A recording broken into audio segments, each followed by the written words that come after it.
Cosa stai facendo? Un'altra pizza. Che gusto questa pizza? Margherita. Ma tu fai il pizzaiolo già? Sì. Sei giovanissimo. Quanti anni hai? 15. Come hai imparato a fare la pizza? Guardando al nonno. Quindi riesci a fare anche l'impasto? Sì, tutto. Biscotti, pane, panini. Da grande quindi vorrei fare Panettiere, pizzaiolo. la pizza margherita, non tramonta mai.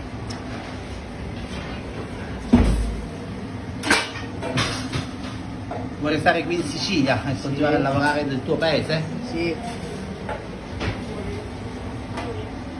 questa è pronta anche per Sì. andare in forno. Qui siamo quasi pronti con la pizza. Un minuto. Un minuto e già siamo pronti.